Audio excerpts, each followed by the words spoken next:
All right. Thank you so much for sticking with me. Welcome, one and all, to a little bit of sci fails today. I had so much fun doing the bad anthropology the other day. I found this channel. I was actually looking at some Gutsick Gibbon stuff, looking at to see who responds to her anthropology stuff, and I found this like the worst channel that you guys probably have ever seen. Get a load of this nonsense, okay? So, this is Eric Dondero, Right Anthro, and Human Origins. This guy is 100% cringe. Yeah. We have such smashing hits as African pygmies, modern Homo naledi. He actually thinks that humans are different, that we're different species from the different human races are different species. This guy is a total clown, right? Oh, there's so many Erics. Why do we have Erics? There's Erics overflowing. Does the Hiveth overflow with Erics? Yeah. This guy is totally cringy. Thinks that they all innovations in human technology were done by white people. Goes after Erica, Gutsick Gibbon, top celebrity in paleoanthropology, gets her facts wrong yet again. There's a few videos about Erica that are a bit cringy, but what I found was that this individual actually made a video called Human Evolution for Conservatives and Others on the Right, and I just think that's hilarious. Like, they have to have their own evolution theory. So, let's look at it. Let's look at human evolution through the eyes of a Nazi. With this presentation, we will introduce you to fundamental concepts of human evolution. We will provide you with key basics to help you to push back on leftist narratives. It is going to be fast-paced. Best to take notes. You may need to rewind and watch the video multiple times. Let's get started. Carl Linnaeus is widely viewed as the father of natural history. He is credited with taxonomy classifications of animals and plants. Linnaeus invented the term Homo sapiens. Linnaeus was the son of Invented a lot of Latin names for things. a Lutheran pastor in Sweden. He became a medical Binomial nomenclature. Yeah. Oh. This is Paleo Leo Apology. Yeah, this is mediocre white men will do anything to feel superior because they don't want to be laughed at by people that went to school but also want to stay racist. doctor. Later on, he became a full-time naturalist and professor of botany at Uppsala University. He was a Christian man and believed in celebrating the beauty of God's creations. From FamousScientist.org. Linnaeus proposed that God originally made just a few starting species. Over time, these starting species interbred. So we're doing the Orchard of Life thing. They interbred with each other? Wait a second, so we're all hybrids? What? Producing hybrids, resulting in a much broader range of species. We're all hybrids. Who knew? I wonder how we're like what do they say? We're like pig and monkey hybrids. Humans are. Quote, Linnaeus, an 18th century Swedish botanist who categorized every single living being on the planet, he actually coined the phrase Homo sapien. Looking around the world at the diversity of humans, he said, Well, you know, we seem to come in discrete subspecies. End quote. TED Lecture, 2007. I went to take a drink of my water and there was something floating in it, so I'm going to change my cup.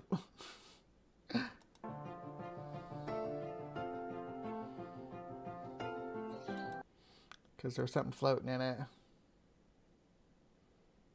Oh, I can turn him up, you know. Charles Darwin, as a young naturalist in the early 1800s, took a 5-year journey around the world on the HMS Beagle. He collected wildlife samples, insects, and flora to bring back to England for museum collections and for further study. Darwin had just graduated as a seminary student from Christ Church College at Oxford in 1831. His rather famous uncle Erasmus and his medical doctor father applauded his decision to join the Beagle crew. It was during a long... So, yeah, I mean, we do have Neanderthal DNA. We are hybrids between other species within our genus. I think most species would kind of fall into that category, though, that they have a little bit of this and a little bit of that from other species within their genus, though. Giving them some genetic diversity. Stay on the Galapagos Islands off the coast of South America. Hold on. It was applauded his decision to join the Beagle crew. It was during a long stay on the Galapagos Islands off the coast of South America. It was during a long stay on the Galapagos Islands off the coast of South America, while studying the exotic wildlife, that Darwin came upon his theory. So does he think that's actually how it's spelled, or does he realize he's got it spelled wrong there? I wonder. The Galapagos. I wonder. Of natural selection. From the New Republic, Charles Darwin Conservative, 2009. Darwin was not an atheist, but a Victorian believer. He was someone who favored individual liberty over big government. Darwin was an admirer of John Locke and Adam Smith, two of the greatest thinkers of freedom. In 1859, Darwin's greatest work was published, On the Origin of Species by... Yeah, he's not doing his best. He was someone who favored individual... Yeah, at least spell check your work, right? He's like, oh, maybe Galapagos isn't a real word.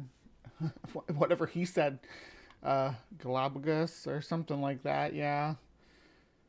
Means of natural selection, or the preservation of favored races in the struggle for life. Ooh, don't you lean so hard into that word. You ever heard somebody lean so hard into the word races in their life? Let's listen to that again. On the origin of species by means of natural selection, or the preservation of favored races in the struggle for life. So race met subspecies in Victorian time. That's they split the word subspecies to mean other things now than what it meant back then. But yeah, it wasn't actually species or subspecies. It's at an even smaller level than that. It's genetic diversities within a population. The races is not the same thing as what it meant back then. It's much more pinned down now and narrowed down as far as, and I'm talking land races as in used in dog breeding and stuff like that. So not even human races, because there really aren't anything that we could call human races because we aren't genetically diverse enough. But canines are, because they're super plastic. From the National Geographic, natural selection is the process through which populations of living organisms adapt and change. Individuals in a population are naturally variable, meaning that they are all different in some ways.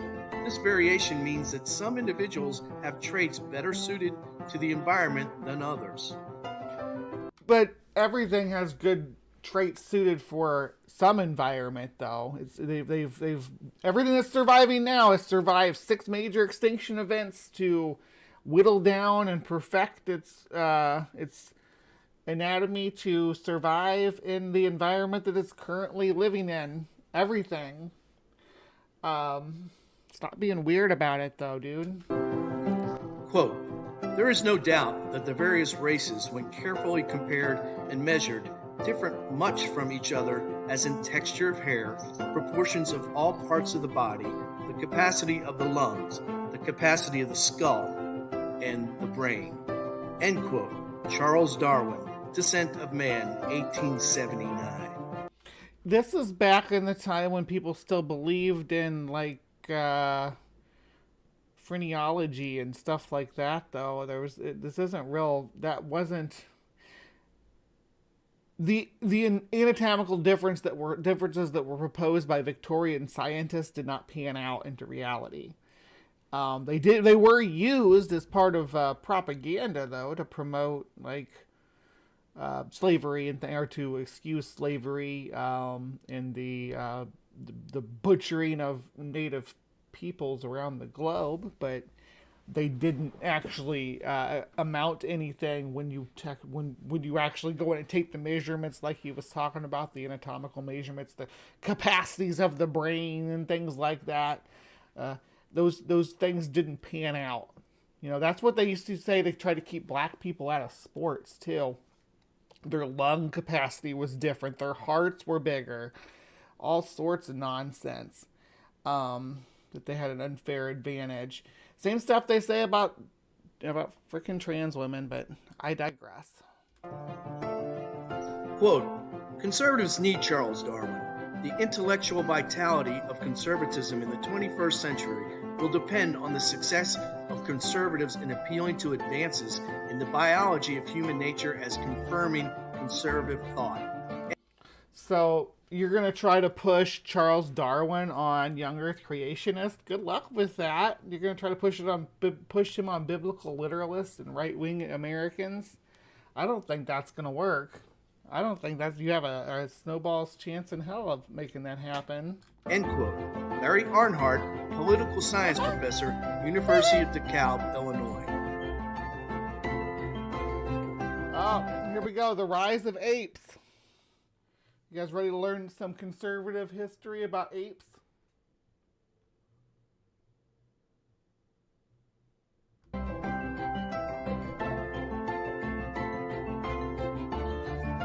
From the Smithsonian. Even before DNA analysis, scientists knew humans belonged in the primate order.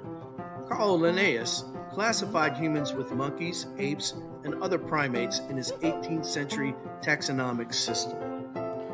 Yes, because we are apes, my dude. Fossil evidence for the first proto-primates go back 55 million years ago. Monkeys emerged 40 million years ago. The first apes may have arisen in Africa approximately 20 million years ago. From Thought.com, Proconsul marks the time of primate evolution when the old world monkeys and apes diverged from a common ancestor. Its hands and feet were more flexible than those of contemporary monkeys, lacked tails, a distinctly ape-like trait. Proconsul lived from 23 to 17 million years ago. There's macaques that don't have tails too, but yeah, I think Proconsul is sort of the bridge, right? Between ape and old world monkeys.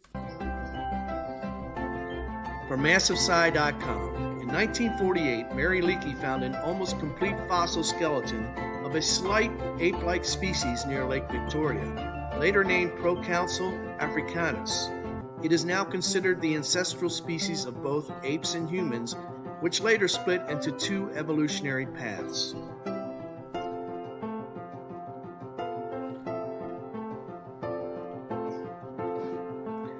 So you're going to leave out... So I guess we're not going to talk about the split between the old world monkeys and the new world monkeys and things like that, which is fine.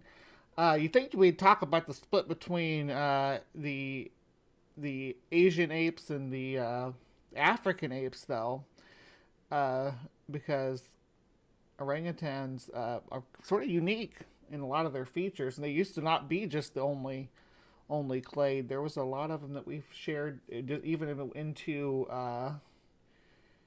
more modern times that we've shared space with. But I digress. Humans split from chimpanzees and bonobos 7 million years ago.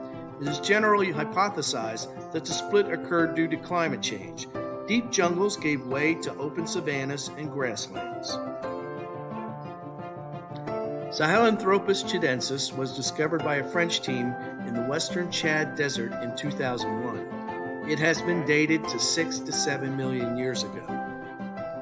From the Smithsonian, Sahelanthropus chidensis is one of the oldest known species in the human family tree.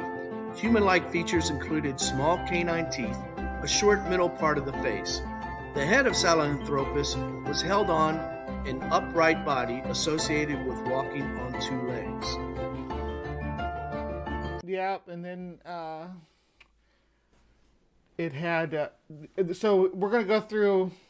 So far, there's not too much that I'm disagreeing with here about the discovery and when these are supposed to have lived. So Ardipithecus is going to give us 4 to 5 million years ago, which 4.4 is generally the accepted number. So yeah, this is not bad here. But Ardipithecus ramidus then followed. Ardi was discovered by the Tim White team in Ethiopia in 1994. It is dated to 4 to 5 million years ago.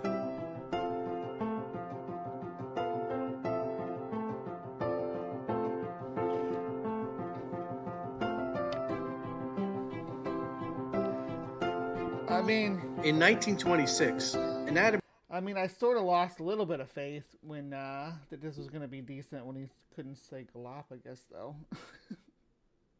Professor Raymond Dart at the University of Witwatersrand in South Africa was attending a wedding party for his best friend.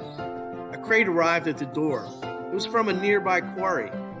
Now the music's a little loud on this. I agree. Skeptics and Scoundrels and kind of like children's music. Yeah, like we're watching like a cutaway in Sesame Street or something. He pried it open, and to his utter astonishment, at the bottom was an Australopithecine fossil, the Tongue Child. Dart's friend, the rather eccentric and famously ill-mannered Dr. Robert Broom, continued to find additional fossils of Australopithecines in caves throughout South Africa in the 1930s and 40s. What does his manner have to do anything with the history of fossils? Of the fossils he discovered? That's so weird. He's like the eccentric and famously ill-mannered. I'm not. We're talking about the Australopithecines that he discovered. In 1974, paleoanthropologist Donald Johanson and his friend Tom Gray were exploring some gullies in the Ethiopian desert. It was midday and getting too hot to continue. Oh, we're getting to Lucy, right? They decided to take a walk back to the Land Rover, taking a different path. Johansen looked over his shoulder and spotted a hominid forearm bone. Then the pair found other scattered bones. They treaded carefully back to the Land Rover. From National Geographic. Discovered at Hadar, Ethiopia, Lucy, about 3.2 million years old, stood only a meter tall. She had powerful arms and long curved toes that allowed her to climb trees as well as walk upright. But not an opposable toe, though. She did have curved toes, but they were not racist man-child. I think it's funny because these guys are going to have a hard time convincing the U.S. evangelical movement to go along with Lucy is real. Even they don't even want you to say Lucy's a real thing. They want you to say Lucy's a tree ape is what they want you to say. That night there was a wild celebration back at camp. As Arizona State University Institute for Human Studies described it, there was, quote, drinking, dancing, and singing, end quote. Some members of the crew played the Beatles' Lucy in the Sky with Diamonds continuously on the cassette player. One of the partiers shouted out, "Why not call her Lucy?" Johansen agreed. Fully 40% of Lucy's skeleton was eventually recovered. Finding the pelvis bone was particularly important to confirm upright walking. Lucy was a hominid, not a chimpanzee. To this day, it is considered the greatest find of a hominid skeleton of all time. There's been lots of cool finds of hominids since then too. My favorite's the Tong child, just because it shows it documents an event in history with the eagle and everything. But yeah, Lucy was pretty cool. There's also the Neanderthal that's in I think it's in a French cave that has the geodes formed on its skull from being stuck in the wall like that. Australopithecines had a side branch. Paranthropus boisei was discovered by Mary Leakey at Olduvai Gorge, Tanzania in 1959. It's dated to 2.5 to 1.1 million years ago.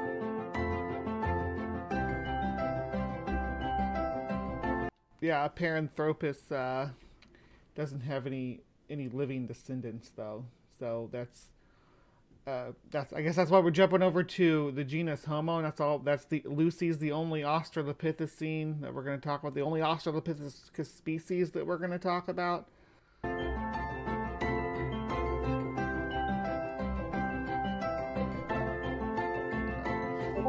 Our own genus began 2.5 to 2.6 million years ago. Homo habilis, handyman, was also discovered by Mary Leakey in Olduvai Gorge in 1959. Homo habilis was likely the first species in genus Homo. Now, let's be clear, when we talk about the first species in a genus, right? That's just what humans decided. We decided that this is the first species we're going to call Homo. There's not like a divider between Australopithecines and Homo that's like, oh, on this side and that side of living species. No, it's just that's not the way that genetics work. That's not the way that population mechanics work. So when it comes to what we call a species, we draw a circle and say inside the circle are Homo. Right? Everything inside the circle is Homo. And we might change that over time as new evidence comes forward, as new genetic results come out, where we draw those circles at. So it's arbitrary, but it's arbitrary for it's anthropocentrically arbitrary, right? Homo erectus arose in Africa 1.9 million years ago. But the species soon spread first to Southwest Asia, then to South Asia, and up to present-day China. Homo erectus survived on Java in Indonesia till 50,000 years ago.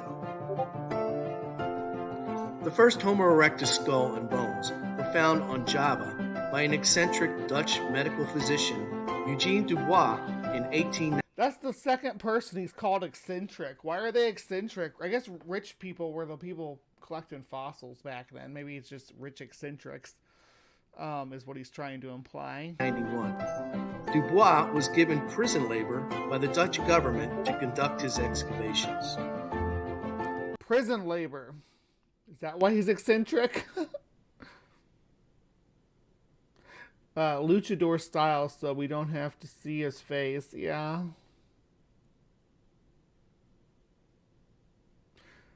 I'm messing up his narrative, I know, right? I feel like a cage match would involve a level of skin being shown that we don't want from Powell. Yeah, that's true.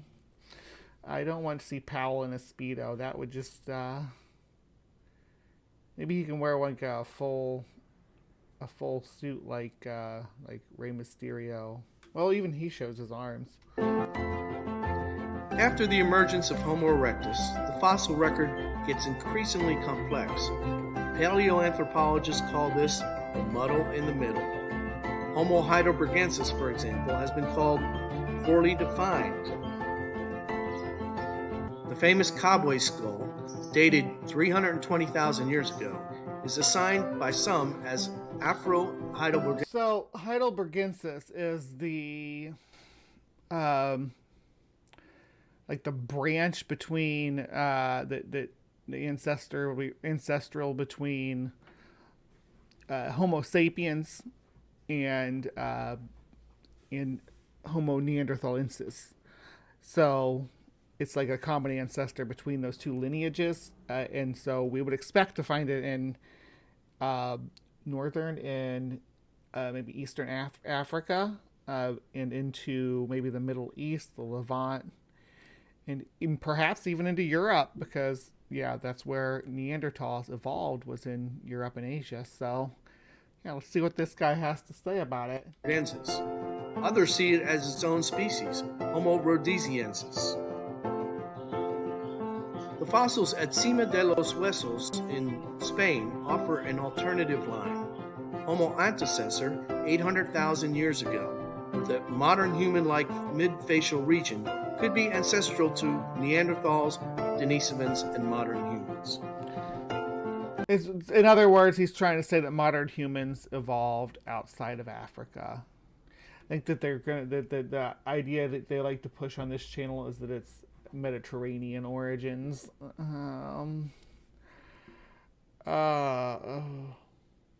Yeah, he used Afro as a genus. Yeah, he's pretty disgusting. Yeah. To Neanderthals, Denisovans, and modern humans. What appears to be Did you catch that here? Because modern humans, European branch. Denisovans and modern humans.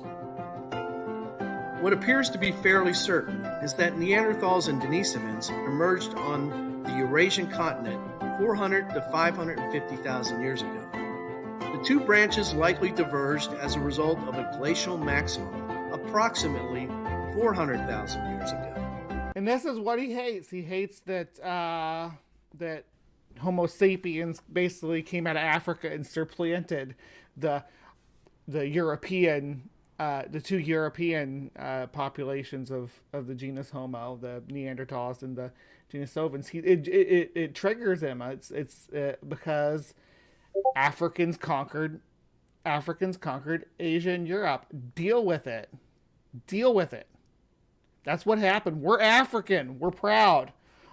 We all have that descent, and we came and migrated into Europe and Asia. That's fine.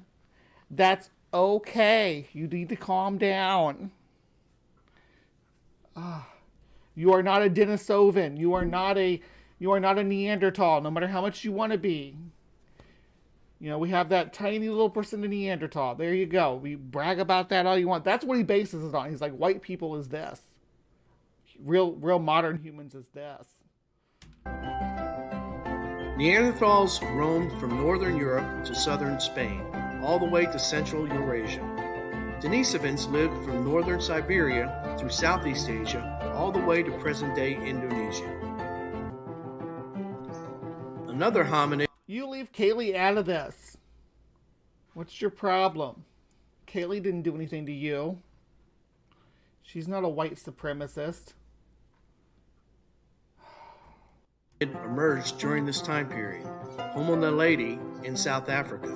Homo naledi is dated from 325,000 to 210,000 years ago.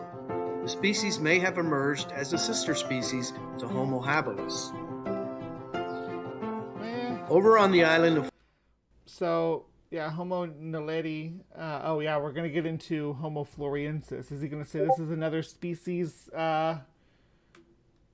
that's alive today? Because he says that... what was it? The Homo naledi is modern day pygmies in another video. The pygmy tribes. I don't like to be called pygmies. What's the proper word? I know I'm saying it. I'm saying it the offensive way, and I hate myself for that. But yeah, there's a proper word for it. The people with the small stature in the Congo. He actually thinks that they're Homo naledi. To Homo habilis. Over on the island of Flores in present-day Indonesia, another species arose 300,000 years ago. Homo floresiensis. Only 3.5 foot tall, they are believed to be descendants of an isolated group of Homo erectus. I give you kudos. That one you got right. Now we're going to talk about early Homo sapiens, and this is where it's going to get super cringy. Super cringy.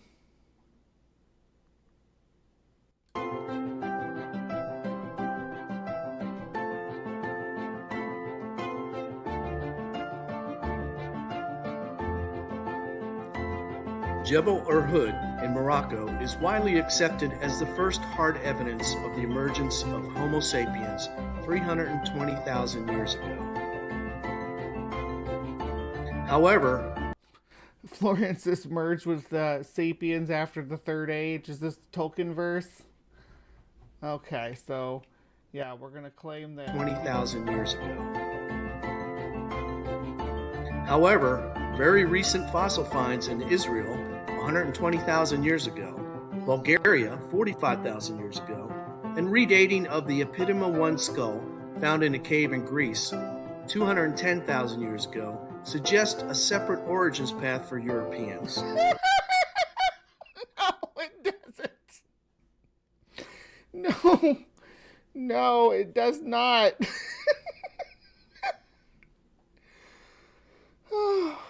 And there's a pyramid in Bulgaria that they say it's a pyramid. It seems to be like a hill that they hollowed out and built like maybe some mining shafts and stuff inside. But I'll have to cover that at another time. But we don't have Europeans don't have a different origin in Bulgaria or in Sicily or even in the Levant. We modern humans come from Africa. The oldest modern humans are in Africa. Cro-Magnon emerged in Western Europe 45,000 to 65,000 years ago. I don't think anybody uses this term anymore. Just they are archaic modern humans. Or archaic Homo sapiens. Cro-Magnon had 5 to 10% Neanderthal DNA admixture. Cro-Magnon is ancestral to modern Europeans. Some of them, maybe, but yeah. What are you getting at here? What's so special about this little group of European archaic humans? You just think that they're super cool, or are you going to give us a reason why you're pointing out that they have 10% Neanderthal admixture? I'm interested in your, yeah. We always called them Cro-Magnon when I was in school. They don't even use that term anymore, and that was back in the 90s and 80s. 90s mostly, I think. Yeah.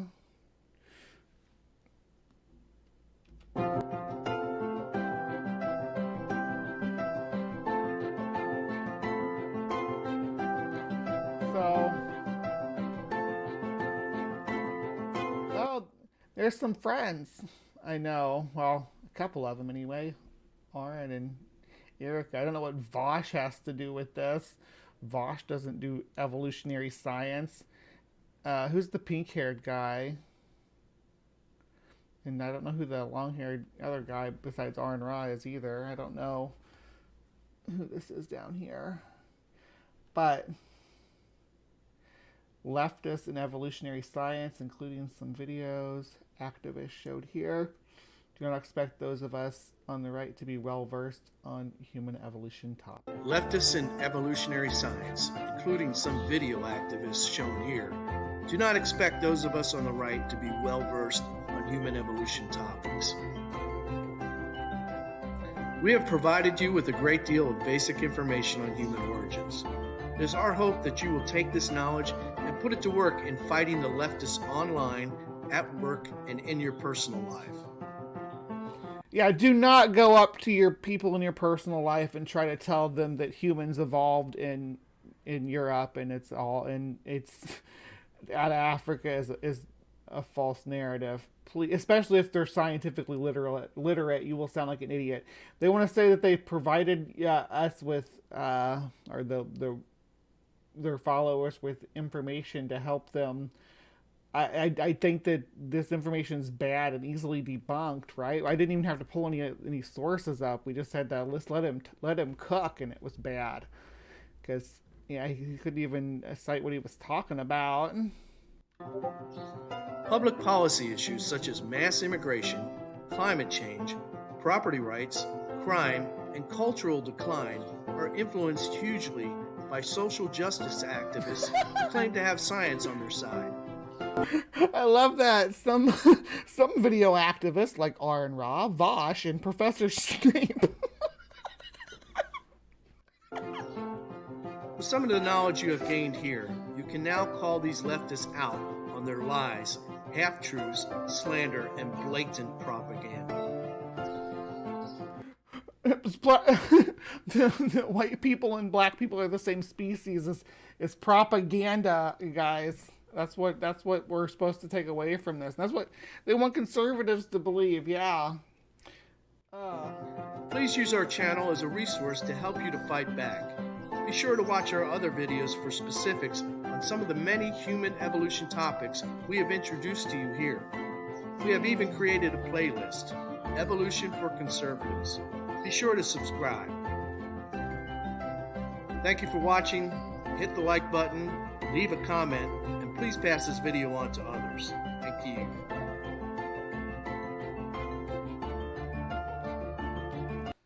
Yeah, that music's a bit much. So, yeah, he has this other video about, I watched it, it's disgusting. Talking about how, yes, that African pygmies, modern Homo naledi. So, it's pretty gross. What is this website? The Speciest? The Subspeciest?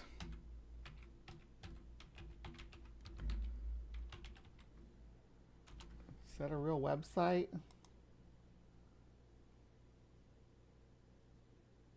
We're not watching the gross video, but I want to, because he had a link showing.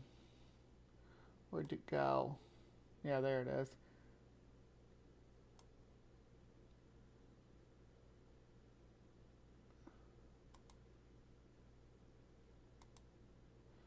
All right. Does he have a link to it in his? I swear I spelled it right. Maybe I didn't.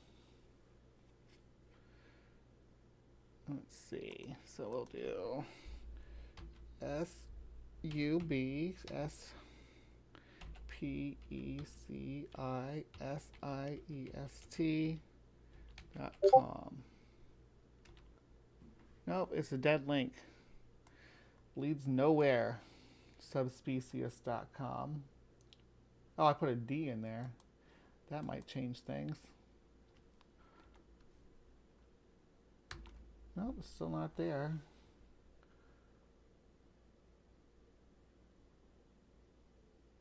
Subspeciest.com. Nope. Your website does not exist anymore. Here we go. I don't know what that was about. Let's see what we have here. Celebrating maximum diversity for our human species. See, the Iceman was white with 5.7 Neanderthal DNA admixture.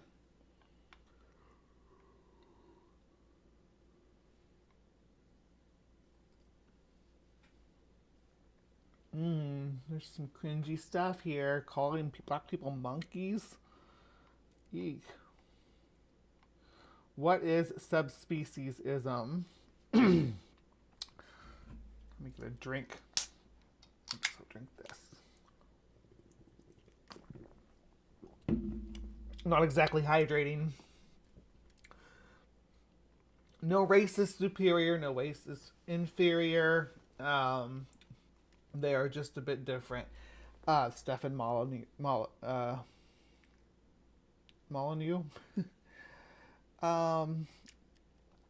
Subspeciesism is the belief that all modern Homo sapiens are not the same. Subspeciesists believe that there is vast diversity among modern humans and that our differences should not be downplayed, overlooked, or concealed. Further, subspecies believe that human diversity should not only be recognized but celebrated and encouraged. In short, subspeciesists favor maximum diversity from mankind. Professor John Hawk of the University of Wisconsin describes subspeciesism best in his YouTube video in 2013.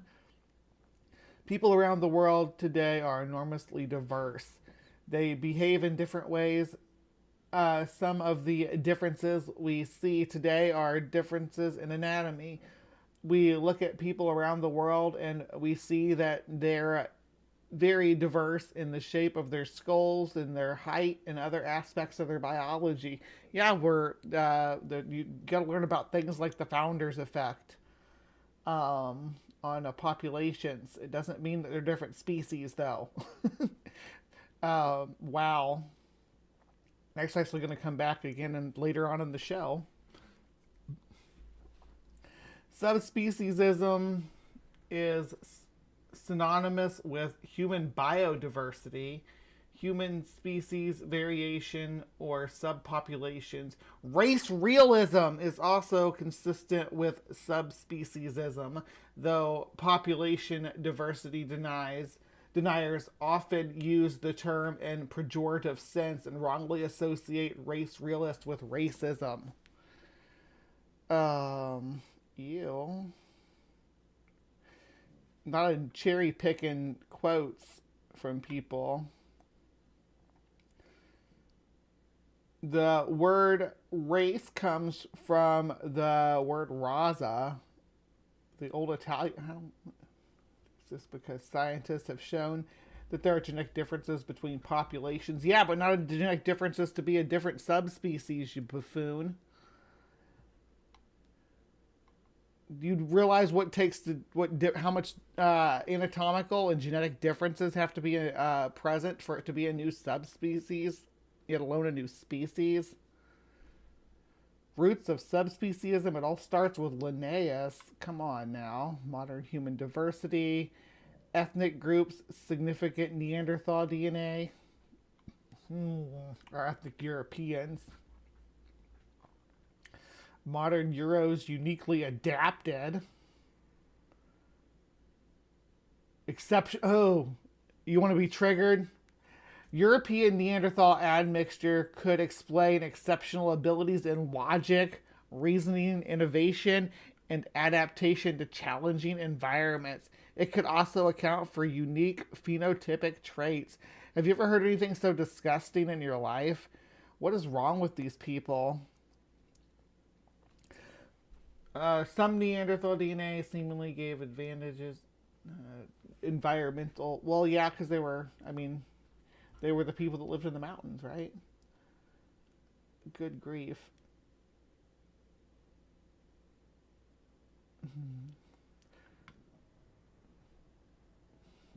Yeah, and gene variants. Yes, that's the founder's effect. You're going to get. Oh. Oh, African continent. This is.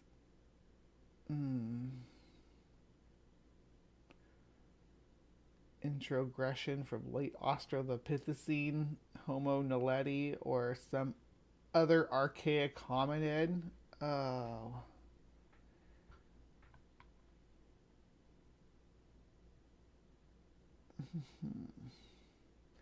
Denisovans. A lot of this is what they just covered. But just looking through here, there's the Sentinelese people from North Sentinelese Islands. It's going to claim that Tibetans are Denisovans. Holy crap. You are totally cringe. And of course he looks like this. Of course he does. Race realism quotes. from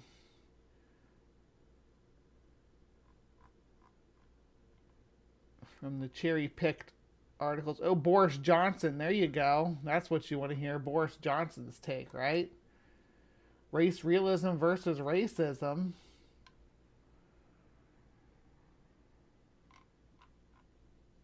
Subspecies complete site information. Oh, this is what the guy looks like.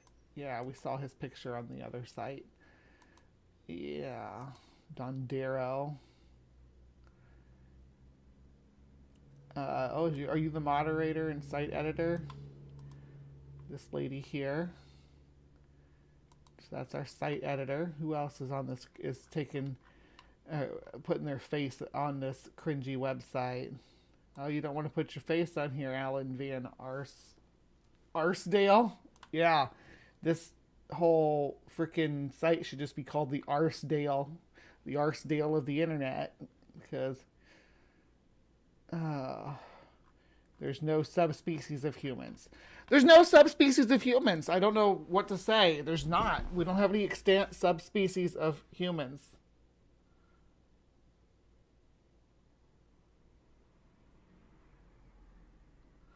Yeah.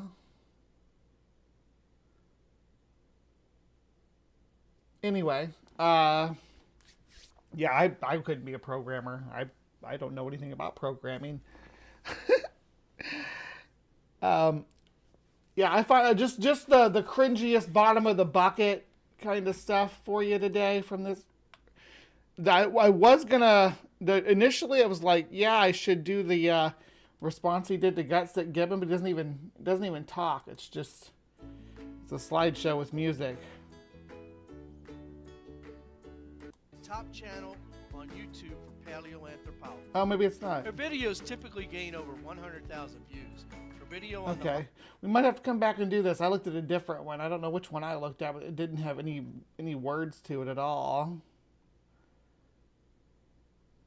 I was gonna, yeah, or else I would have responded to that. But I think the one we watched was probably bad enough. I definitely didn't want to watch this freaking nastiness about the pygmies, African pygmies, modern Homo naledi bullcrap. But I did want you guys to see that this is the kind of crap that he's putting out here. And the reason I want this, I'm putting a light on this for a moment, is because this is the shit that Robert Zephyr, that he promotes, right? That these are the kind of people that look at Robert Zephyr and say, yeah, we can do that. We can make that argument that that humans are, that white people are superior, and it's scientific. And there's nothing scientific about it, but here we are, you know. Anyhow, take care, be kind, and we'll see you next time.